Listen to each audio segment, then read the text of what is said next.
Shabbat Shalom.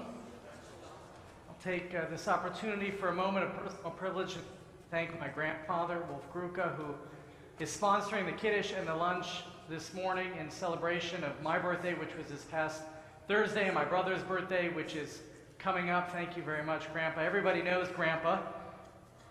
He's a regular. He comes every week along with my folks, with Margie and Jim Starr. And Grandpa's actually been a member of Shaarey Zedek longer than I have. And we should all come back next week and everybody bring a friend, because next week, God willing, we'll celebrate my grandfather's 99th birthday.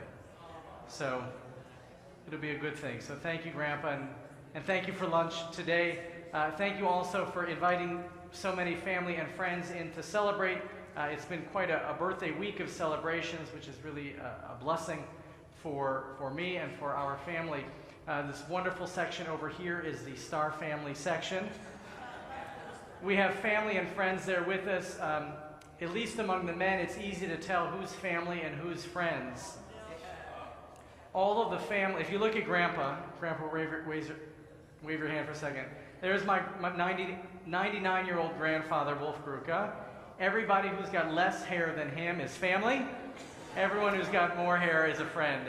Except, of course, my father-in-law, Jim Line, who has the best hair of all. My children give thanks every day that he is their grandfather on the mother's side. Although, as I like to tell my kids, you know what they say, hair today, gone tomorrow. And with that, Shabbat Shalom. There's nothing like a birthday to be reminded that you are getting older. It's true. I understand aging is a relative thing. A very wise man once told me that getting older is a lot like a roll of toilet paper. The closer to the end you get, the faster it seems to go. But there's nothing like a birthday to really remind you of getting older. And as if that weren't enough to celebrate a birthday this week, another incident took place to remind us that we're getting old. So like many of you, I'm sure we keep several pushkas on our countertop. And every day we put a little change, and one day we go in this pushka, the next day we go in this pushka, and eventually over time they get filled up. And because it's 2019, in order to make a donation to any tzedakah, you go online and you do it by credit card. So what we do is we take whatever money is in the pushka, we bring it to the bank, put it in our bank account, of course, and then we put our credit card in online and make our donation. So our blue J&F pushka got filled this week. And so we excitedly went to the bank. Well, let's be honest, Rebecca was the one who took it. She went to the bank and had a large amount of coins and said to the teller, please deposit this in our bank account. And the bank teller looks at Rebecca and says, we don't take coins. This is a bank? Yes. You don't take our money? No. They weren't rolled. And even they're doing away with that. Right? So you had to go to the change machine at the local grocery store and put it in there. But the bank wouldn't take our money. And we couldn't help but think to say to our kids, we're so old, we remember a time when the bank used to take our money. As we come to our Torah portion this week, Parashat Yitro, one of the mitzvot that we're going to take a look at is how we treat those who are aging. But before we jump in there, I'd like to invite you to open your Eitz Chaim Chumashim, and of course we read this week the Ten Commandments, Parashat Yitro.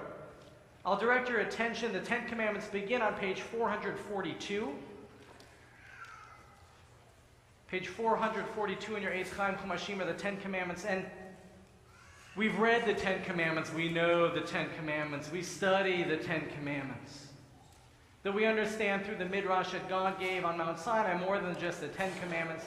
God gave all 613 commandments, as well as all the processes that the oral law come to tell us by which we interpret those mitzvot and apply them throughout our lives.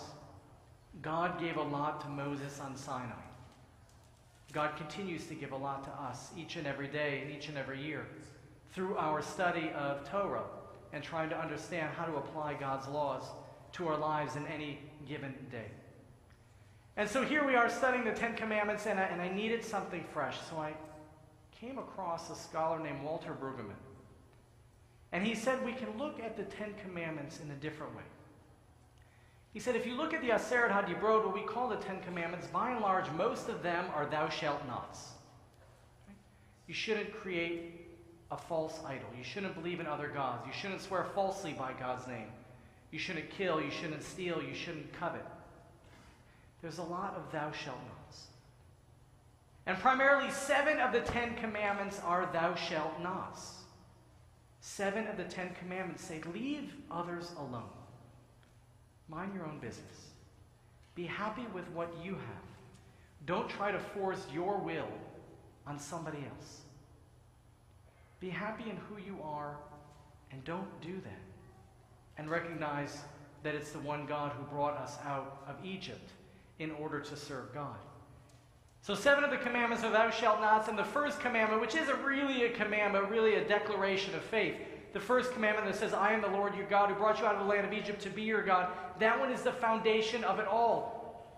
That one says, though you might think you know what is right, though you might think you know what is good in any given day and age, though you might think you are the ultimate judge and jury, there is a higher authority above us, measuring it all. There is one with a capital O to whom we must answer. And that is the foundation for the entire system of commandments by which we go and we live our lives. So 7 of the commandments are thou shalt nots. One of the commandments is simply a statement of faith. I am the Lord your God who brought you out of the land of Egypt to be your God. Which leaves 2 commandments. The 4th and the 5th of the 10 commandments. And I'll invite you to continue as you look through these 10 commandments to turn to page 445. Page 445, it says in a positive way, Zachor et Yom HaShabbat lekodsho. Remember the Sabbath day to keep it holy. 6 days you shall labor and do all your work, but the 7th day is a Sabbath of Lord, your God. You shall not do any work, you, your son or daughter. But at its core, that 4th commandment is positive. Zachor et Yom HaShabbat. Remember the Sabbath day. And then we come to the 5th commandment. And now I'm on page 446, Exodus chapter 20, verse 12.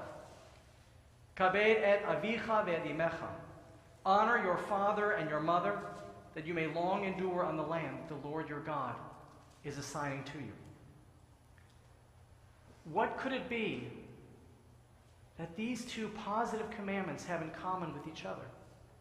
After all, we saw all of the negative commandments, how ultimately they come to say, leave others alone, mind your own business, stay in your lane, focus on what you need to do to take care of yourself.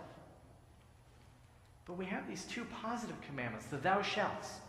Remember the Sabbath day and honor your mother and father. And ultimately, Professor Brueggemann comes to say, honor your mother and father. One might think logically that that's a commandment given to children. After all, who is most likely to reject their parents? Kids. Not my kids, of course, but maybe your kids.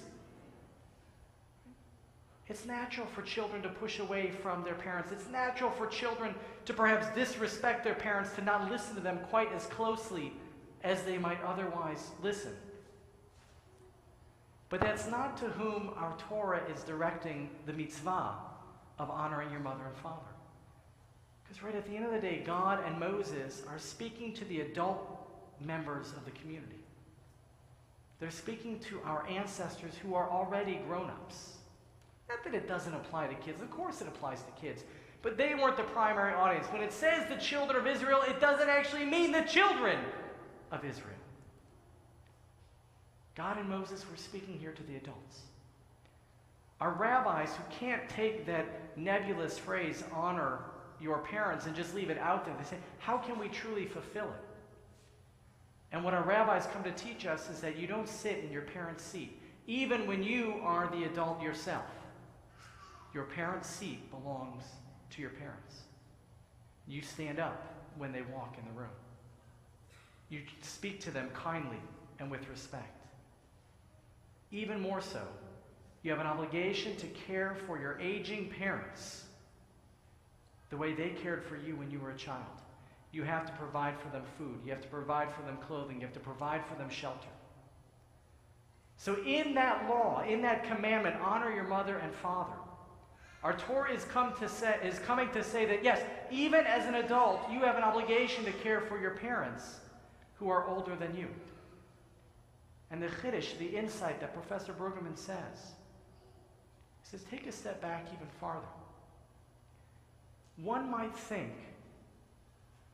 that our aging parents, that the seniors among us, are of little use anymore. After all, they're not contributing so much to society, right? They're not paying taxes.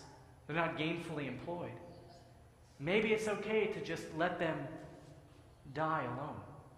Maybe it's okay to just let them go off and be on their own, and good luck, Mom and Dad. But Professor Brueggemann comes to see the juxtaposition of the fourth commandment and the fifth commandment. Honor your mother and father and remember the Shabbos day. To say that while society may value the worth of an individual based on the quality of job he or she has, based on the title he or she may carry, based on the amount of money that he or she is worth, based on the way he or she appears and how good looking they are. That's how we as a society often value people. But the juxtaposition of the fourth commandment of remember the Shabbos day, the Sabbath day, and honor your mother and father come to say that the way we look at people has to transcend their utility in this world. It's more than the money you make. It's more than the job you do. It's more than the title you carry. And it's certainly more than your appearance. That there is an intrinsic worth to each and every human being because we are created in the image of God. Because all of us are the children of God. And we have to honor that intrinsic uniqueness in each person by caring for them, by providing for them, by honoring them and lifting them up. How a society cares for its old people can tell you a lot about a society. How individuals care for their aging parents can tell you a lot about the individual. How are we doing? As a society? As family?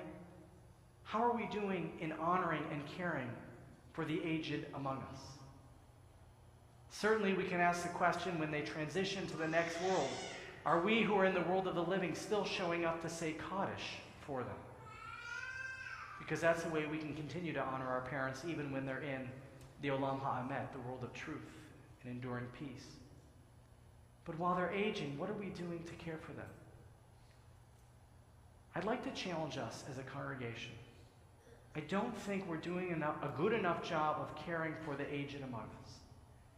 So after Shabbat, I'd like to invite you to email me or to call me and to volunteer to be a part of a group who maybe once a week, even once a month, will visit. We'll pick up the phone and call. We'll reach out and touch those who are older among our congregation.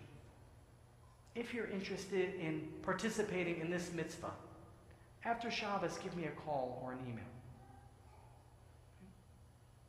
That way we as a congregation can truly rise above and care for our own and fulfill the mitzvah set forth in our Torah this week. There's a familiar story, many of us know it. There's a young boy who sees an old man on the beach. And there laid out before the old man are hundreds and hundreds of starfish that got left behind as the tide went back out.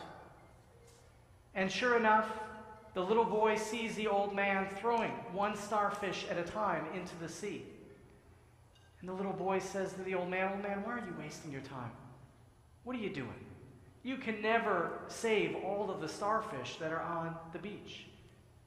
What does it matter? Are you really making a difference? And the old man holds up that one starfish and throws it back into the sea. And he says, to that one, I truly did make a difference. On this Shabbat of Parashat Yitro, let us ask ourselves, are we doing a good enough job of valuing each and every person in this community? Not for the job that they do, not for what they carry, not for the amount of money they have, not for the title, but for who they are as a true human being, as a member of our family, and as a child of God.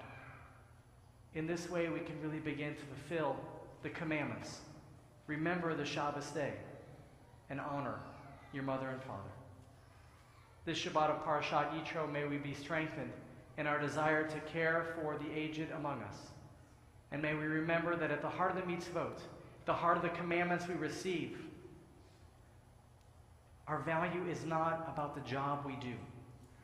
It's about how we serve God and how we care for each other. Shabbat Shalom.